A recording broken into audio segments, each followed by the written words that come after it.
Hello and good evening. My name is Michael Pritchard and I'm the Royal Photographic Society's Director of Education and Public Affairs. The RPS has been running a number of strands of online talks and these are all available on the RPS website. So it's a real pleasure this evening to host this talk about John Thomson, a former member of the RPS, and our speaker, Richard Ovenden, who as the Bodley Librarian has done so much for photography in recent years. And similarly, it's my pleasure to hand over to Betty Yao, who has continued Richard's pioneering work on Thompson, and Betty will formally introduce our speaker this evening. So Betty, over to you. Thank you, Michael.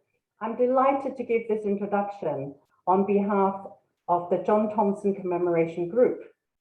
Our members are Michael Pritchard, Kerry Bennett, Jamie Carstairs, Deborah Ireland, and Jeff Harris.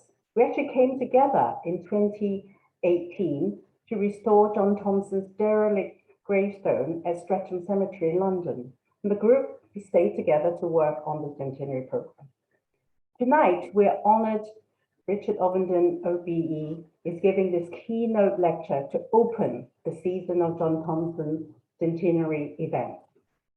Richard is Bodley's librarian at the University of Oxford. Prior to that, he held positions at Durham University Library, the House of Lords Library, the National Library of Scotland, and the University of Edinburgh. Richard has written extensively on history of collecting, history of photography, and on professional concerns of library and information management. His latest publication, Burning the Books, A History of Knowledge Under Attack, has achieved international success. In addition to the UK-US editions, there are currently 4 foreign language editions in print, and we're expecting at least another 7. I'm indebted to Richard for his seminal work on John Thomson, published by the National Library of Scotland to accompany his exhibition in 1997. When I first embarked on the John Thomson exhibitions, this is over a decade ago, my well-thumbed copy of his book was a constant and reliable source of reference. Over to you, Richard. Well, thank you very much indeed for that very generous introduction, Betty, and I'd like to pay tribute to you for the incredible work that you've done over many years now to celebrate and promote Thompson's work across the globe with your books and traveling exhibition and your tireless energy and enthusiasm for Thompson's work. We owe you a huge debt, and it's tremendous to be part of the team that you have convened in recent years. And I'm sorry that I won't be able to join the group in Edinburgh in a couple of weeks' time to place a plaque on Thompson's birthplace. I'm going to share my screen, so just give me a moment while I get my slides together, and whoops, there we go. And I'd like to thank you all for coming and joining me, and it's a very kind of odd experience thinking about John Thomson after many years of since I did the book and exhibition that Betty referred to when I was a curator at the National Library of Scotland. But it is 100 years since Thompson died, and it's important, I think, for us to mark this year because of the contribution that Thompson made to photography. And obviously, I had that wonderful experience of doing the research that I did for the book and the show up in Edinburgh all those years ago.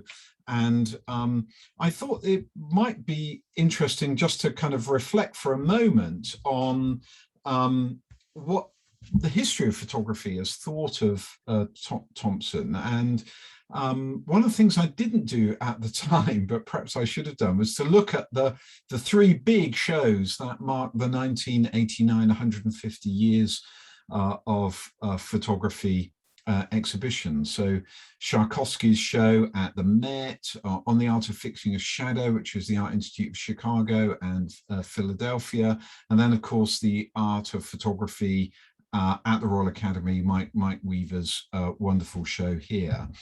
And it's quite interesting looking at on the Art of Fixing a Shadow, which didn't feature Thompson at all. He's mentioned in one of the essays, but his work wasn't shown in the exhibition. Tchaikovsky, similarly, focused only very kind of marginally on Thompson. So it's really thanks to Mike Weaver, that great seminal 150-year show in London,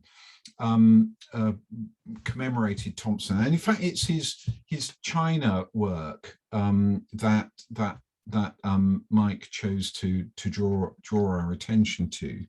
And unfortunately, since my book was published in 97, there've been some very, very important studies on Thompson. And I'd like to pay tribute to Roberta Wu, to Regine Thérèse, to Nick Pierce, especially to Terry Bennett for all of his work on photography in China, to Emily Morgan and to Deborah Ireland in particular. And I know that I've missed some others out. But I think it's also interesting that Thompson hasn't had there hasn't been another large exhibition devoted to his work, other than the work that Betty herself has done to promote Thompson. And I know it has been quite a struggle for her to get venues in the UK to show that work. But you do see his imagery a lot, and often it's unattributed, particularly the street life in London work that I'll come on to in a moment. And perhaps we'll kind of reflect on that at the end of what I have to say. But I think Thompson, for me, the major revelation was uncovering the trove of his glass plate negatives in the Wellcome Library in London, and indeed in the packing cases, those lead-lined packing cases that he used to transport them.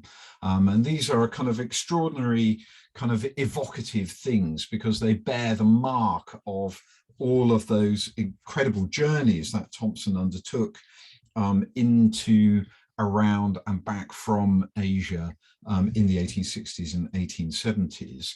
And I think we do have to pay considerable credit to the Wellcome Library for the work that they've done to make Thompson's negatives, his kind of photography accessible, and to see those negatives online is an absolute wonder. You can see the collodion, you can see the marks, you can see the interactions that time has made with them, but also individuals, particularly people in the publishing industry.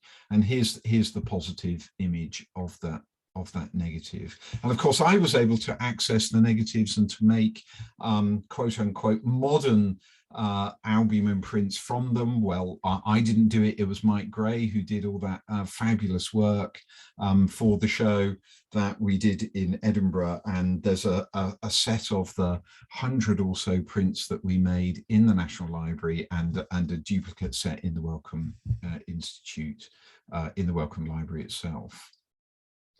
And the Wellcome done a brilliant job in providing a digital resource where you can access that imagery today. And I really regard that as being an incredible scholarly tool. I think there's a lot more work that obviously needs to be done on Thompson, but we have so much more infrastructure to enable that work than we did back in the 1990s.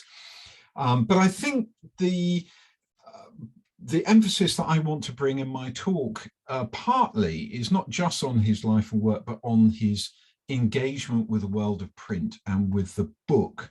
And Parr and Badger, in their the Photo Book, A History, Volume 1, include a number of Thompson's works, and rightly so. And we're going to come back to those publications, and how Thompson used the book as a medium for the dissemination of his ideas, and also the way in which the world of print he was kind of deeply imbued, not just in what we might call the classic photo book. But of course, Thompson's journey begins in the 1830s, the year of his birth in 1837, and the city of his birth, Edinburgh. And Edinburgh, of course, was an important centre for the early history of photography, not only through important practitioners like Hill and Adamson, but also scientists who worked with Talbot and other photographic pioneers to work on the science, like Herschel in St Andrews, not far away from Edinburgh, of course, and David Brewster here on the right-hand side of your screen, who was absolutely kind of one of those kind of pivotal figures between practitioners and scientists in early photography. But I think it's also worth remarking that 1837, the year of Thompson's birth, is the year of Victoria's accession to the throne. And I think we can also see Thompson as a kind of great Victorian, and as somebody whose career was enabled to some extent by the Victorian experience, if I can term it like that. And his life is very much intertwined with the experience of empire during Victoria's reign. And of course, he becomes a photographer of Victoria herself towards the end of his career. The scientific milieu of Edinburgh in the first half of the 19th century was absolutely critical for giving Talbot his entree into photography. And that came through this man, James Bryson, a scientific instrument maker in Edinburgh, who employed Thompson as an apprentice. And at the same time, Thompson was able to access a new form of education, the Mechanics Institutes, which in Edinburgh, that meant the Watt Institute and School of Arts, which later became Heriot Watt University, who, thanks to Betty's great efforts, will celebrate their alumnus later this year with one of a version of Betty's show on the Heriot Watt campus. So Thompson attends evening classes whilst being an apprentice in Bryson's establishment, and it must have been through Bryson that he engaged with photography itself. We don't know exactly how, but it's very likely that that establishment is how he came into contact with photography. But it's actually scientific instruments that make him travel for the first time to Asia, and he travels in 1862 to Singapore to join his elder brother William, who had moved there slightly earlier to establish a business as a watch and clock maker.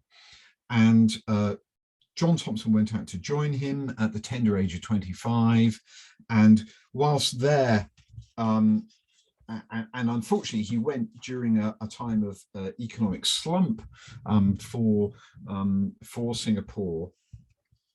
And it was during that slump, and I think during a period of boredom, that Thompson decided to travel with a camera. And he records in his book, The Antiquities of Cambodia, that during the beginning of the year 1865, while resident in Singapore, I resolved to visit Siam with the object of making myself better acquainted with the country, its people, its products, its consequence of the interest excited in me by reading the late Monsieur Muo's Travels in Indochina, Cambodia and Laos, and other works to which I had access. The description given in Mr. Muo's work of the magnificence of the ruined cities which the author found in the heart of Cambodian forests induced me not only to carry out my resolution of visiting Siam, but to cross the country and penetrate to the interior of Cambodia for the purpose of exploring and photographing its ruins. And indeed, it's the wood engraving that you see on your your screen is from the English translation of Muo's work, which Thompson read in Singapore, and which excited him to go and visit and to take a camera. So again, it's the world of print which excites Thompson, even though he's already in Asia. And here's the same scene in one of Thompson's negatives now in the Wellcome Library. Of course, the great site of the civilizations known, the Cambodian civilizations at Angkor Wat. But he went to Bangkok first, to Siam, and I think here it's one of the skills I'd like to draw your attention to is Thompson's networking abilities. So his abilities to meet people, to use his network, to use his charm, to gain access to interesting subjects. And here's the first King's State barge, which he photographed in 1866. And again, in the world of print, that meant translating the photograph into wood engravings for the new publication, the Illustrated London News, which took his photographs and gave him an income, presumably to support his journeys. And we also know from a few surviving very rare carte de visites and other silver photographs that he must have had a kind of a portable studio with him in order to sell works during his travel, again, to enable the cash flow that was absolutely essential. So his access meant that he was able to not only to photograph this Siamese boatman, but also the late first king of Siam here, the figure who became famous in the 20th century through Yul Brynner's portrayal of him in The King and I, a film and stage adaptation of Anna Leon Owens' 19th century book. And indeed, Anna Leon Owens refers to Thompson in her book. And also, more recently, it's been known that her archive in McGill University in Canada contains Thompson photographs and correspondence. I didn't know that at the time that I was doing my research. And Thompson, through his engagement with King Mongkut, gets permission to travel into Cambodia, and he travels actually with a British diplomat. So again, this engagement with empire, and he visits Angkor Wat. He's the first Western photographer to visit the great ruined city. He beats the Frenchman Henri Gel just by a month or so, and takes these photographs, extraordinary images. And indeed, Thompson travels on an elephant, which is through the rainforest, an extraordinary narrative account if you get to read it. But he goes back to Edinburgh in 1867 and sees the opportunity to make a book out of his photographs. And the Antiquities of Cambodia is that book. It's published in Edinburgh in 1867. And this is possible because he very quickly established himself with his photographs as something of a phenomenon in London. And he quickly enables that his photographs as this kind of cultural capital enabled him to become a fellow of the Royal Geographical Society and the Ethnological Society of London. And this is an extraordinary kind of rise through the social ranks, from being the son of a tobacconist in Edinburgh and an apprentice, to being a fellow of two learned societies in London, and using that cultural capital to get published. And he also has articles in the British Journal of Photography, and he publishes all over the place. And again, he networks with other intellectuals and writers like James Ferguson, and the photographs published in the book, they're pasted in albumen prints, which of course is in 1867 is really the main way of disseminating your photographs to a kind of a wide and cultured audience. But here they are, and they make a great sensation. Even the joiners, his great kind of high-level panorama of Angkor Wat like this.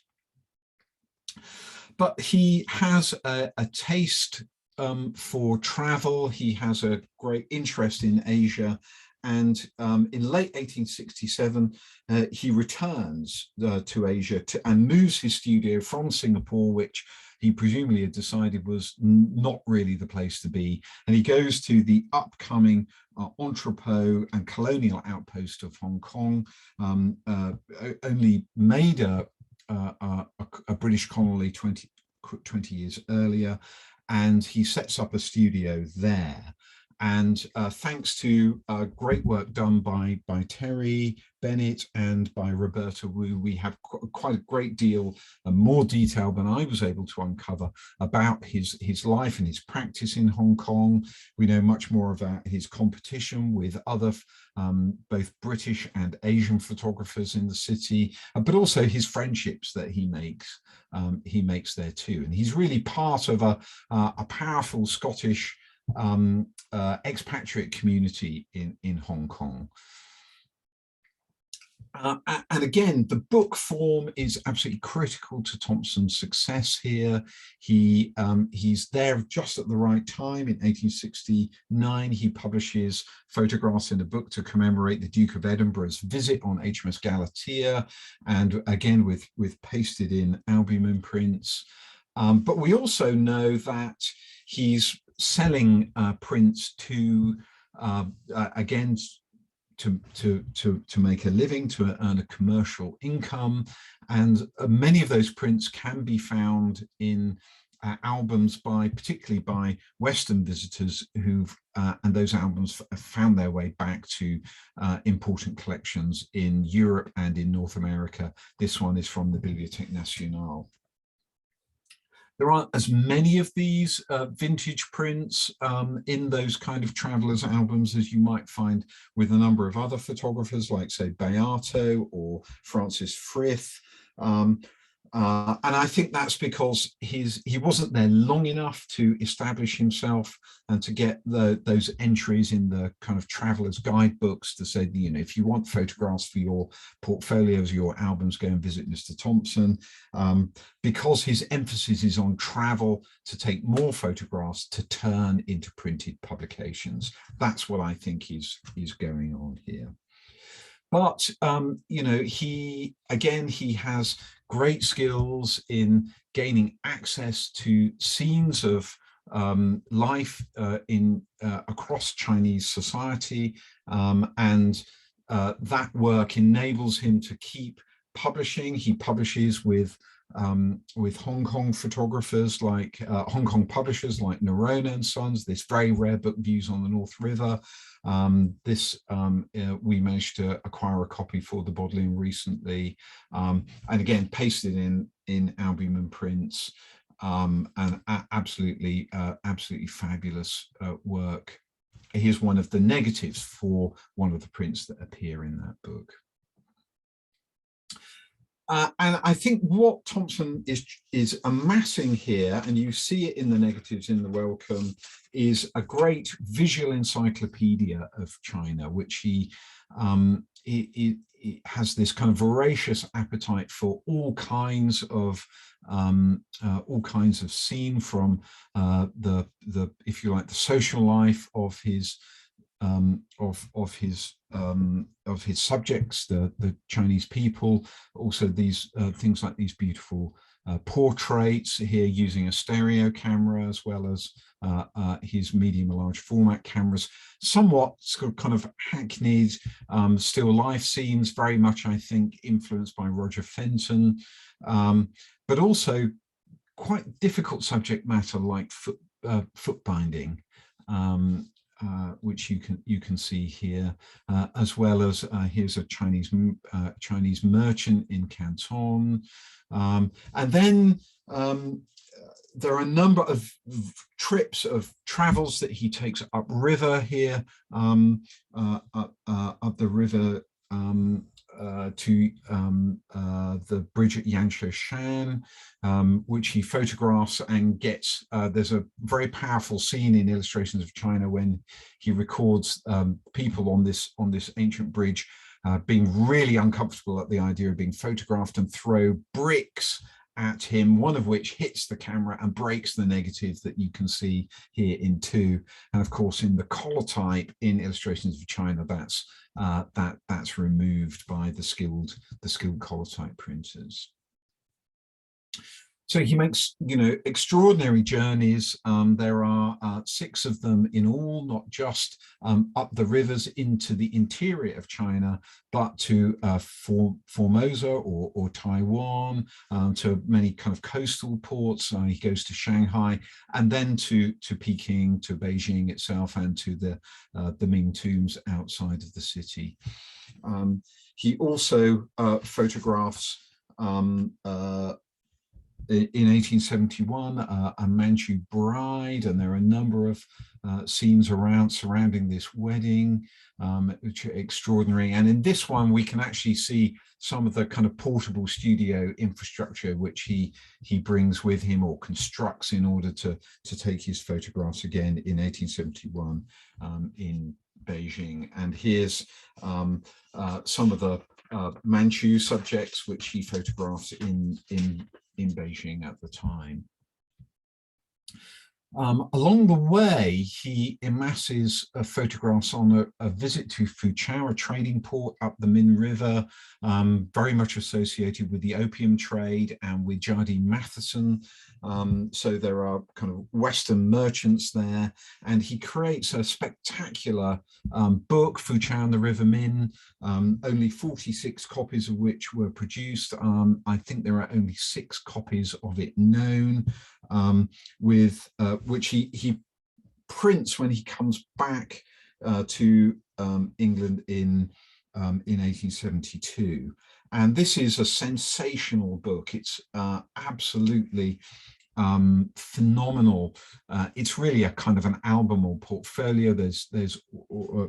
It's really image led, but it's illustrated with carbon prints made by the Autotype Company with letterpress by the Chiswick Press. Fortunately, the Chiswick Press archive I found in the British Library contains a great deal of the records for this book, and indeed some of his other subsequent books. So we have quite a bit of the publishing history from that. But one of his most famous images, the Island Pagoda, you can see from the negative in the welcome how it was cropped out by the printers at the Autotype Company. And here's the carbon print that was made, that was generated from that negative. Absolutely amazing work. And the carbon prints are just it's one of the most powerful photographic experiences to turn the pages of this book. And thanks to Roger Taylor, there is a copy in a UK collection now in Bradford.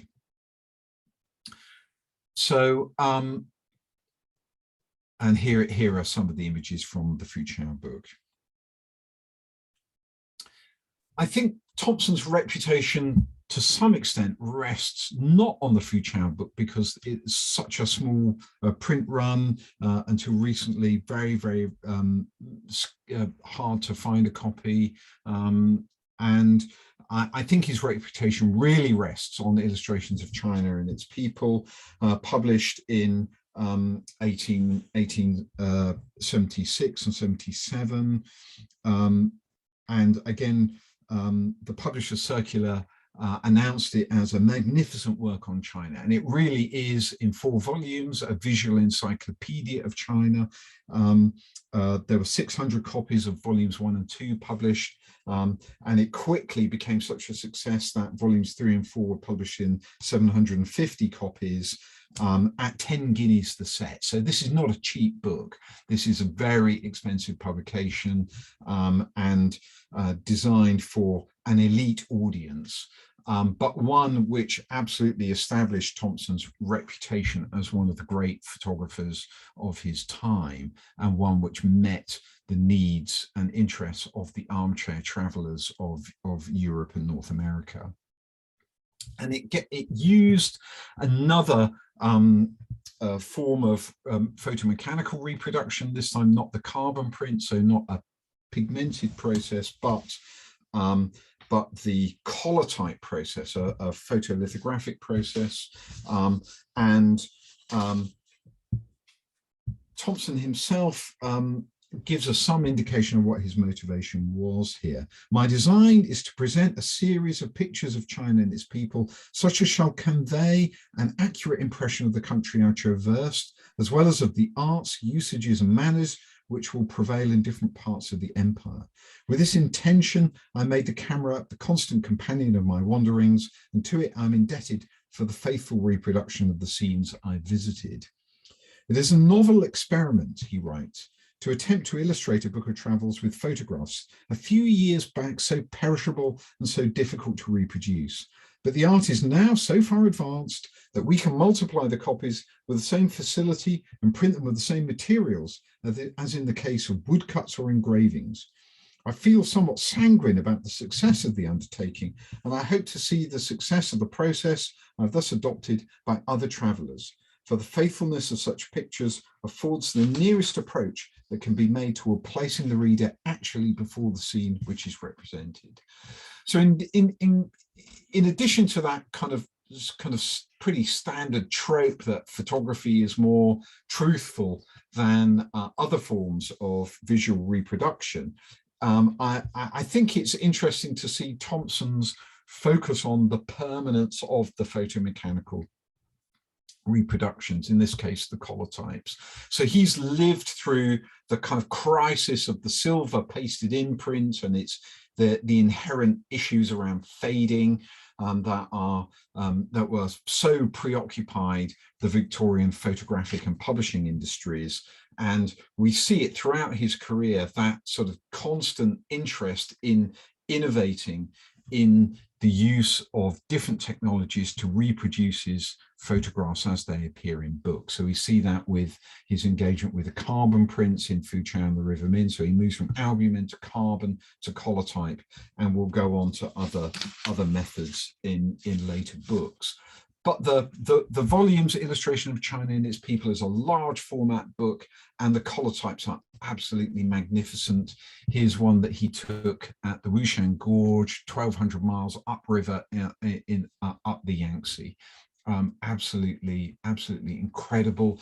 The collotype process allows for greater experimentation with the layouts of the images on the printed page.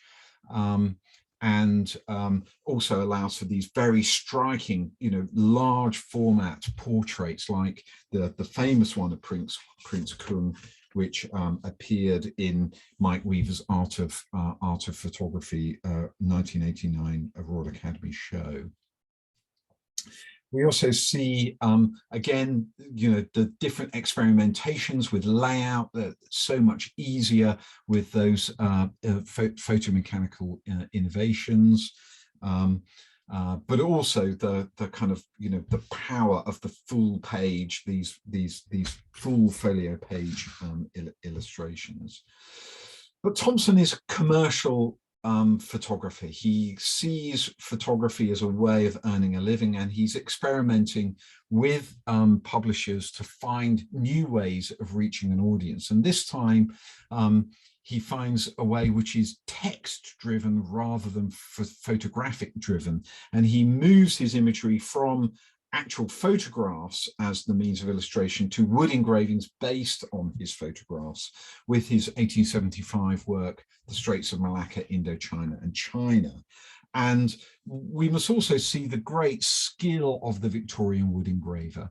And Thompson had experience of that. We saw it already with the Illustrated London News reproduction of his Cambodian photographs. What I haven't shown you is the many wood engraved illustrations in the Graphic, the Illustrated London News' great rival, which he was publishing in 1871 and 1872 and 3. And here we see it really at the peak of the wood engraver's skilled work. You can see in this detail of the line. And we also see something of Thompson's motivation in the Straits of Malacca and his kind of sharing his China experience. Since the days of the great Venetian traveller, perhaps no epoch in the history of that quarter of the globe has been more full of interest than the present. At last, the light of civilization seems indeed to have dawned in the distant east, with its early rays gilding the little island kingdom of Japan and already penetrating to the edges of the great Chinese continent, where the gloom of ages still broods over the cities, a dark cloud that lifts but slowly. So here is, Thompson really the kind of the creature of imperial Britain, of Victoria's empire, with its disdain for Asian cultures, ancient, powerful cultures like those of Japan and China, which in his view hadn't yet had the light of civilization dawning upon them, which I don't know whether that introduction was really kind of pandering to his publisher's interest, because that's not generally the spirit that's conveyed in the texts which go with many of the other images, where he's rather more kind of sensitive to the civilization and the culture that he's photographing. But this image is actually again one of Thompson's more famous ones, and again on the left hand side you can see the wood engraved version in the Straits of Malacca, and on the right the collotype in Illustrations of London, Illustrations of China and its People. So Thompson comes back from Asia in 1873. He establishes himself in London. He works on the books, on illustrations of, or first on Fujian, the River Min, then on the illustrations of China and its people, and then on the Straits of Malacca, Indochina and China. And at the same time, in 1876 and 1877, he's embarking on a new journey. And that journey is actually in London itself. And he teams with a journalist, Adolf Smith, who has what we, I think today, would regard as being left or socialist leanings. And he embarks on a series of in-depth studies into certain individuals he encounters on the streets of London, and he publishes them in serial form, beginning in 1877. Here's the wrapper for the first part that we have in one of our sets in the Bodleian. And you can see again permanent photographic illustrations. So this is really foregrounding the fact that he's innovating again with photomechanical reproduction, moving away from the original sin of silver-based photography. And the parts that are issued of Street Life in London are intended to be bound up when the set is complete. And and here you can see that eventual bound volume in the Bodleian. And what Thompson writes in his introduction is that we have sought to portray these harder phases of life, bringing to bear the precision of photography in illustration of our subject. The unquestionable accuracy of this testimony will enable us to present true types of the London poor and shield us from the accusation of either underrating or exaggerating individual peculiarities of appearance. So it is somewhat a rather kind of classic Victorian approach to reduce individuals to typologies, but they are strikingly original photographs at the time, undoubtedly with a great deal of choreography in order to get the scenes that are photographed, but with extraordinary power. and a power that continued to be influential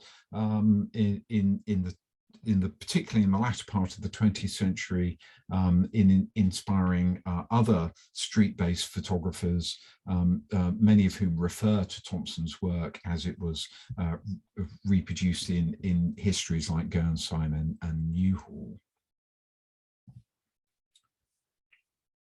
His street advertising, sorry, this is Hookie Alf of Whitechapel, street advertising, street doctors, and the image which opened the series, the London Nomads, who he document. And again, it's very interesting to see Adolf Smith's text. They're very in-depth texts which go alongside these photographs. And the point here is that he uses a photomechanical form of reproduction, the Woodbury type, which are pasted onto these pre-printed pages. And it's a form of photomechanical reproduction that's actually quite complex and quite expensive to use, and one really suited to reproduction of works of art. So it's a very kind of interesting choice of reproductive technique here, one that's, you know, very well established, indeed by the same publisher, for publishing reproduction of particularly oil paintings and other works of art, here used to reproduce, and again, this idea of veracity, but also permanence. You know, the London underclass as he saw them. And again, perhaps the most famous of these photographs, the crawlers, reproduced all in many social history books, and on TV documentaries. My family are now, you know, kind of scream whenever we watch a history documentary about Victorian London or about Dickens or whatever, and that uses this image, and they say John Thomson, John Thomson. Of course, he's hardly ever credited in those TV programs. And here's what it looks like in street life itself, in the Woodbury type. And you know, it's interesting that although it was kind of very well received and it has kind of very powerful reviews at the time, actually he didn't sell out, and there were unsold stock at the end of the issue of the parts, and it's reissued as both as a bound volume for Street Incident, for Street Life in London, and then for this subsequent version of Street Incidents, where some of the latter parts had sufficient unsold stock to encourage the publisher to issue a kind of an incomplete set, essentially, known as Street Incidents. During this time in London, where Thompson establishes a Bond Street studio, a portrait studio, he also undertakes other journeys, and again, tied in with the imperial experience of Victorian Britain, he goes to Cyprus in 1879 and publishes in that year through Cyprus with the camera. And again, the photographs, which are also Woodbury types, the photographs have been printed in permanent pigments, and therefore, while they supply incontestable evidence of the present condition of Cyprus, they will also afford a source of comparison in after years, when, under the influence of British rule, the place has risen from its ruins, which of course the ruination he attributes to its rule under Turkish control. And that's the excuse for, you know, the British obviously are going to make things better, aren't they? Inverted commas. Also at this time, again, with Talbot's engagement with print, is his translation of Gaston Tissondier's History and Handbook of Photography, which goes through 2 editions, one of which has an appendix by William Henry Fox Talbot, and they had a certain a brief correspondence before Talbot's death in 1877. And here is, we're fortunate in having the Talbot family copy of this in the Talbot archive that we have in the Bodleian. And some of Thompson's later work also finds its way into print. There are a number of works that he was commissioned from his Bond Street studio, very kind of high-end publications, like this one in photogravure from the Devonshire House Fancy Dress Ball in 1888, which he was one of a number of photographers that were commissioned to take the images for that kind of luscious Dove's Press publication. And here, and again, he has the royal warrant in the late 19th century, and the Royal Collection has a number of Thompson images, including this one of Queen Victoria from 1877. I'd like to kind of finish by with a few kind of remarks about Thompson himself and his own kind of legacy. And there are a number of other publications. He didn't stop publishing with the ones which I focused on during my talk. He publishes other kind of text-based versions of his China book, which become famous. The Society for the Promotion of Christian Knowledge, SPCK, published Land and People of China, for example, which is really a kind of text-led book. And then Through China with a Camera is published, which includes half-tone reproductions of his photographs. So again, a further iteration of his engagement with the reproduction of photographs in book form. And this one struck me. This is one I picked up in a secondhand bookshop many years ago, and I think that Thompson would have been, would have felt a kind of, his chest would have swelled with pride at the thought that his book is being given as a prize book in an Edinburgh Bible class in the early 20th century. And that sense of legacy I'd like to finish on perhaps is one of the increase in the prices of Thompson's work, even in the time since I started to be interested in him when I was a curator in the National Library of Scotland, buying some of those rarer works and some of the foreign language translations of them for the National Collection in Edinburgh. Is really to see the increase in the commercial value of his photography, either in book form or in print form. So, you could snap up a 4-volume set of illustrations of China, its people, for £1,500, perhaps, in the late 1980s or early 1990s. I've seen one in recent years for sale for £75,000.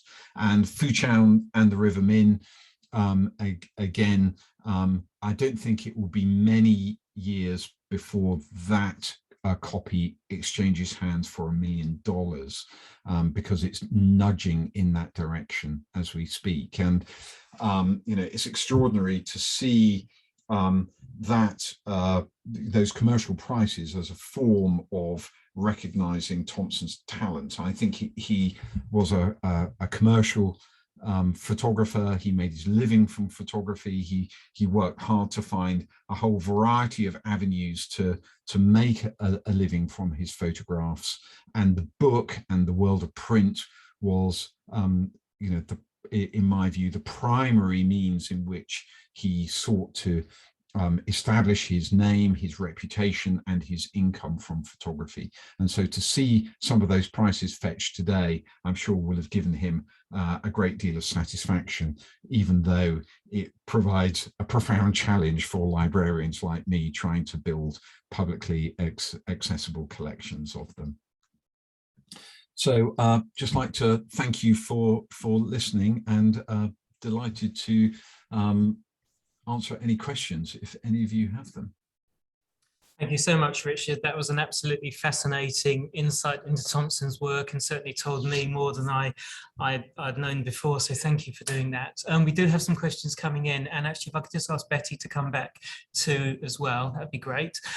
I'll start with some of the questions that are coming from our audience. Well, in fact, Tom makes the point that John Thomson went to Cyprus in 1878, not 1879, 3 months after British administration took over from the Ottomans. So that's a comment more than anything. Yeah. Sorry, it was the book was published in 79.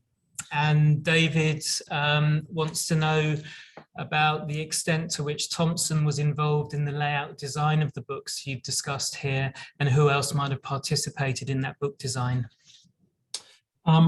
We don't know a lot about that. I think a lot of my comments are based on a degree of assumption. From the comments in the books themselves, it's clear that he's quite hands-on in the choice of subject matter. You can see, marks like the Island Pagoda, which are made by the printers in the Autotype company. I can't imagine that Thompson would have been happy just to let his glass plate negatives. I mean, they're his capital, completely out of his sight. So, and he stayed with the same publisher. So Sampson, Lowe, Marston, Searle and Rivington, or various, the imprint changes as the partnership for that company all alters through the 19th century. Unfortunately, the publisher's archive was lost. I forget. I think it was in World War II bomb damage. So we don't have that resource to draw on. But my guess is that Thompson was pretty hands-on in the book design. And Stuart's asking, I think you partly answered this during your talk actually, Richard, but did John Thomson travel to Taiwan, and how much time and when did he spend in southern Fujian? And also thanks you for a great talk. Okay, thank you. He did go to Taiwan. And this is 1871 from memory, that he's there. Okay, and we have a extended question for Merjim actually. So firstly, thanking you for a very stimulating talk in which you rightly stressed the context of empire, the opium trade and the unequal power structures. She wondered where, from your point of view, the current blind spots are in bringing the history of photographic exploration in line with more recent critical approaches in the history of empire. What aspects deserve more attention, and how should we look and contextualize these kind of impressive and yet ambiguous images today? Well, Miriam, you can probably answer that question better than I can, I think. I mean, it's a very kind of pertinent and important question. I think, looking again at in detail at the life and work of photographers like Thompson is something that each generation has to do. I think it's important that we go through that, make that effort, and I think there's understanding the relationship between Asian photographers, many of whom Thompson knew quite well, is part of how I think we can begin to kind of unravel some of that, some of those important points that you raise. And I think that there is that fabulous Getty exhibition and publication, Brush and Shutter. There's some very interesting work done by Cody and Turpak, which I encourage you to go and look at, where again some of both Western photographers and Asian photographers are given greater, much more equal emphasis in studying the depiction of China through photography, and the interrelations between them are unpicked to a certain extent. And I think that's a very kind of fruitful avenue for looking at in the future. I found kind of very, very illuminating. And again, they look in detail at some of the images that Thompson took and the relationships that he had made with his Asian subjects. And you know, I think that's where more study needs to be undertaken. Just wondered if you wanted to add to that, Betty. Well, having looked at or toured with this work for over a decade, actually the next stage is something that we're looking at to work on is to almost give, not only as Thompson looking at certainly my areas, the 10 years in Asia, the gaze of the photographer, but also to give agency. Actually, we intend to do a bit more work on the subjects themselves, especially his group, many photographs of women. So yes, I would concur. I think a lot more work needs to be done, but it's just how much Thompson's work stimulates us to do this work. Thank you. Roger's asking whether you know whether Thompson's translations were by his own hand, or was he a benign project manager, editor working with others? I don't know the answer to that. I don't know. I can't answer that one. We have that correspondence between Thompson and Talbot, but we, because the Publishers Archive went, we don't have the correspondence with the publisher over Tissondier's work. Okay. Betty or Debbie might know. Feel add anything into the chat if you think you know the answer to that one. We've got a side conversation going on about Rosslyn Chapel images taken by a different Thompson, which has been answered in the chat. So thank you, Peter, for the question, and thank you, Debbie, for answering it. And I think Richard's also confirming that's a different John Thomson to our one. Rob Cale is asking, firstly, thanking you again for a fascinating presentation, and asking what proportion of John Thomson's published images were stereoscopic. Well, none of them were published as stereos. What happens is that one of the stereo pairs were printed as single images, and you see them in illustrations of China and its people. And that's, I think, a really good sort of final question. Oh, firstly, thank you, Miriam, for sharing the link with the Getty. So do check out that link. So thank you for posting that. And then a final question from Adrian. Firstly, thanking you for a stimulating talk, and then asking, have you any insights into how interest in historical photographs is developing in China versus the West? Are Chinese collectors and museums acquiring such material systematically at this point? Yes, is the answer to that. Very much so. And there are a number of collections that I know in, I know several in Hong Kong in particular, but there are also, great interest in photography of China, both by Western photographers and by Asian photographers. And, it's highly collectible in China. And they're greatly interested, and Thompson has a great reputation, I think, Betty, among Chinese collectors, would you say?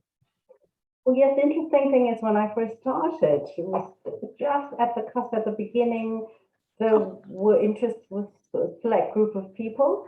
I think now there's wider interest, and of course, along with collecting Chinese paintings, buying from abroad, certainly there's a great hunger to acquire top grade things, and photography being one, and perhaps that's done much to drive up the prices, I don't know.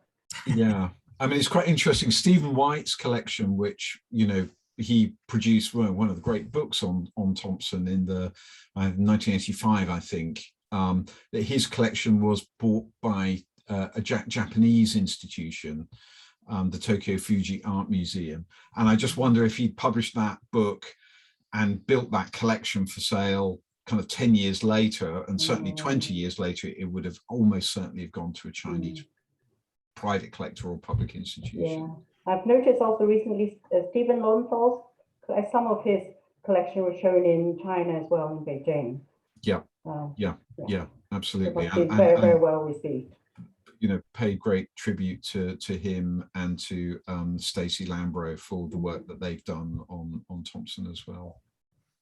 I think that's probably an appropriate point to bring the evening to a conclusion. Firstly, Betty, thank you so much for introducing Richard earlier, and thank you too for all of the work that you've done building on Richard's pioneering exhibitions and since then. And we have a celebration in Thompson's centenary, the centenary year of his death, at the end of this month, where a commemorative plaque will be unveiled in Edinburgh, and we can send out some details of that. So thank you for all that you've done. And Richard, thank you so much for sharing your extremely valuable time with us this evening and revisiting John Thomson for us. It's been a fascinating talk, and again, on behalf of, I think, everyone here this evening and more generally, thank you for all of the great work that you and the Bodleian are doing for photography more generally. It's appreciated, and we have a fantastic resource as a photo historian at the Bod, and it's fantastic to know that. So thank you for sharing your insights with us this evening. It's been fantastic, and thank you to our audience for joining us. Thanks very much. Nice to see everyone. Only wish I was in a room with you all and we could go and have a drink afterwards. Hopefully next time. Yeah. Thanks everyone, and good night. Okay.